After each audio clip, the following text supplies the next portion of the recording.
ভয়াবহ বিমান দুর্ঘটনা, এয়ার ইন্ডিয়ার বিমান দুর্ঘটনা। সেই দিনের আরও একটা ভিডিও দেখাবো আপনাদের, নতুন ভিডিও, যেখানে আপ্রাণ চেষ্টা তো সবাই চালিয়েছিলেন বাঁচার জন্য।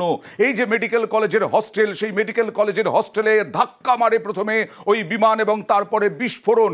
দেখুন, কোনো রকমে কয়েক তলা থেকে বাঁচার চেষ্টা ওখানকার পড়ুয়াদের, চিকিৎসকদের। দেখুন সেই ছবি, হস্টেল থেকে বেরোনোর মরিয়া চেষ্টা। হস্টেলের উপর ভেঙে পড়েছিল বিমান, কোন রকমে প্রাণে বাঁচার চেষ্টা। ব্যালকনি থেকে জানলা বেয়ে নামেন, কেউ ঝাঁপ দেওয়ার চেষ্টা করেন এখানে জানলা থেকে, কোন রকমে প্রাণে বাঁচার চেষ্টা বারান্দা থেকে।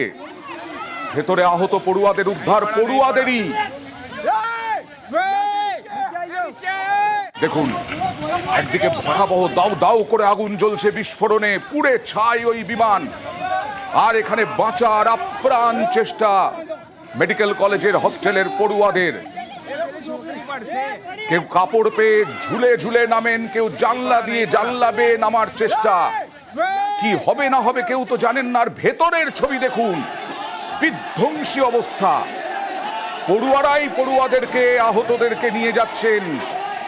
হস্টেলের ওপরে ভেঙে পড়েছিল বিমান 12ই জুন। ঘটনার মুহূর্তের ছবি, বিভিন্ন রকমের ছবি আপনাদের দেখিয়েছি। আর দেখুন ভেতরের ছবিটা, দেখুন ভেতরে তখন একেবারে ধ্বংসস্তূপে পরিণত হয়েছে বিমানের হানায়, বিমান যে দুর্ঘটনায়। আর সেই বিমান দুর্ঘটনায় বিমানের যাত্রীরা তো নিশ্চয়ই ভেতরে চেষ্টা করেছেন বাঁচার।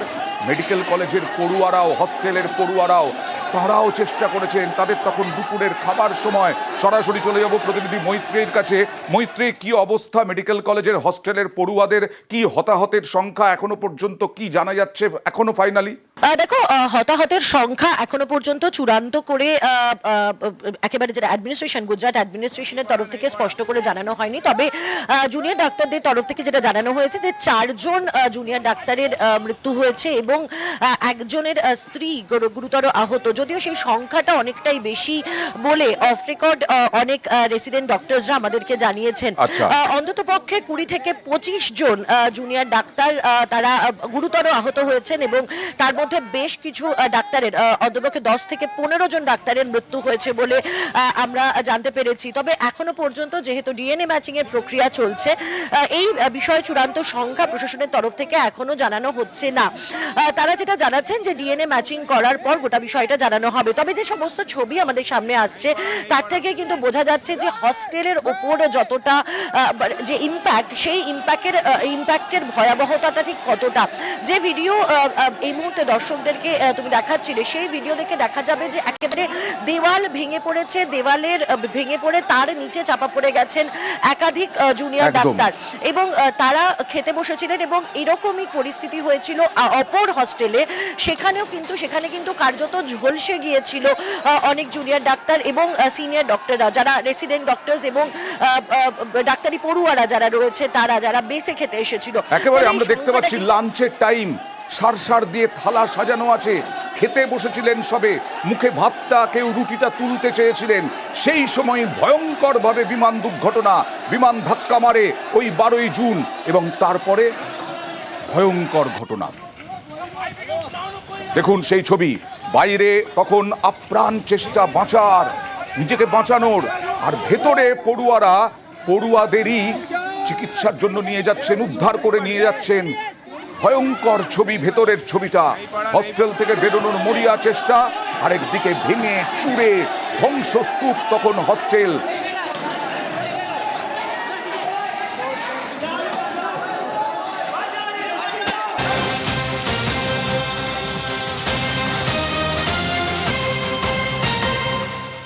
AI 171 নাম্বার বদলে হয়ে গেল AI 159, কিন্তু তাতেও কি কমলো যান্ত্রিক ত্রুটি? গতকাল প্রথম আহমেদাবাদ থেকে লন্ডনের উদ্দেশ্যে রওনা দিয়েছিল বিমান, 5 ঘন্টা দেরিতে পৌঁছেছে গ্যাটউইকে, এটা জানা যাচ্ছে। আর আজকে বিমান উড়লই না, বিমান বাতিল হয়ে গেল। দ্বিতীয় বিমান জানা যাচ্ছে এটা। দিল্লি থেকে আহমেদাবাদ এসেছিল, আহমেদাবাদ থেকে গ্যাটউইক যাওয়ার কথা ছিল, কিন্তু বিমানে যান্ত্রিক ত্রুটি, বাতিল হয়ে গেল। 159 নাম্বার বদলেও কিছু হলো না মৈত্রী।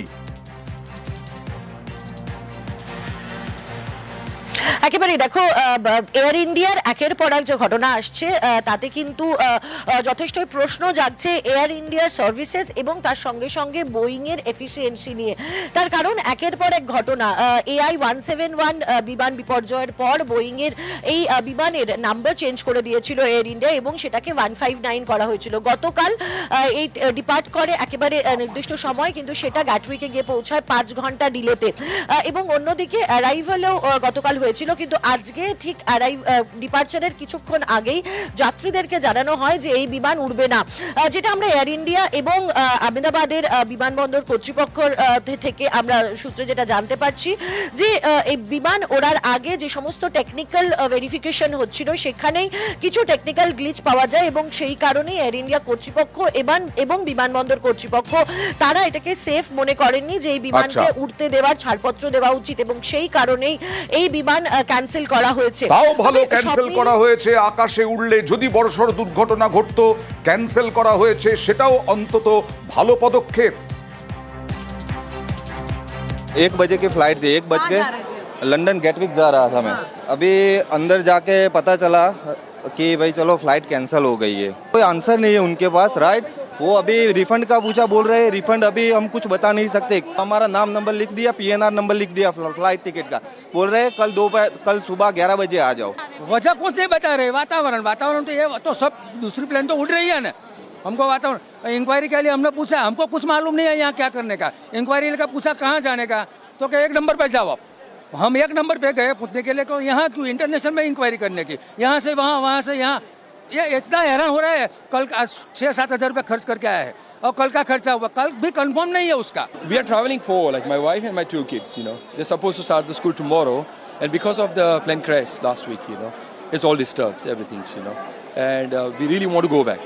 Airlines never give you any answer. After the crash, online or the calls, they never give you any answers, you know. And we are really struggling. But every time is a late now. And honestly, you can't trust anything anymore now.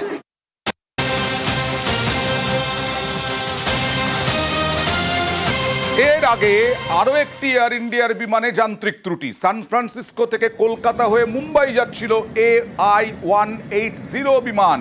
বিমানের বাঁদিকের engine পুরোপুরি বিকল। রাত 12টা 40 মিনিটে কলকাতা বিমানবন্দরে অবতরণ। তারপরে কি হলো, কথা বলবো প্রতিনিধি অনুপের সঙ্গে। অনুপ, তো আবারও এয়ার ইন্ডিয়া বিমানের যান্ত্রিক গোলযোগ, যার জন্য কিন্তু ইতিমধ্যে এই গোলযোগের ফলে একেবারে তড়িঘড়ি বিমান যখন একেবারে AI 180 এই বিমানটি যখন সান ফ্রান্সিসকো থেকে রওনা দেয়, এর পরবর্তী ক্ষেত্রে কলকাতা এয়ারপোর্টে ভায়া ফ্লাইট ছিল বলে সেখানে এসে এরপরে মুম্বাই দিয়ে যখন রওনা দেওয়ার আগের মুহূর্ত সেখানে কিন্তু একেবারে এই যান্ত্রিক ত্রুটি দেখা যায় বিমানের বাঁদিকের যে ইঞ্জিন, সেই ইঞ্জিনে সম্পূর্ণ বিকল হয়ে গিয়েছে। এবং এই যে ঘটনা আছে পরবর্তী ক্ষেত্রে লক্ষ্য করা যায় যে টিসিকে পাইলট গোটা বিষয়টি জানায়। সবুজ সংকেতের পরেই বিমানটি কতজন যাত্রী ছিলেন?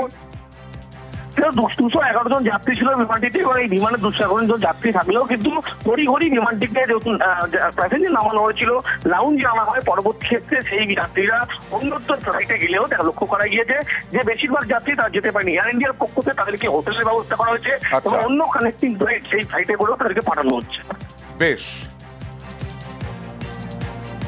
सान फ्रांसिस्को जा रहे हैं, हमको बॉम्बे जाना है। राइट टाइम में तो नहीं, कोई बात नहीं, इधर कलकत्ता घूम लिया ना। नहीं अभी बोला है वो लोग ने, हो सकेगा तो रात को भेजेंगे वो लोग 8 बजे की फ्लाइट में, नहीं हो सका तो कल सुबह भेजेंगे। बेटा रहता है उधर, कोई तकलीफ नहीं हुई है। वो लोग ने बहुत संभाला है, सब नाश्ता चाय पानी सब दिया है वो लोग ने। Some technical fault maybe, so we read in time and they told us to wait and we waited of course, but then probably they couldn't resolve the issue, so then they told us to get out the plane and they said they have to go to the airport and we will tell you time and all. Time तो उसमें काफ़ी लगा, लेकिन उन्होंने they were trying their best to make us comfortable. The flight landed in Calcutta and then there was some technical issue with the left side engine, and so then they got some engineers to look at it, but then they were not able to fix it to their satisfaction.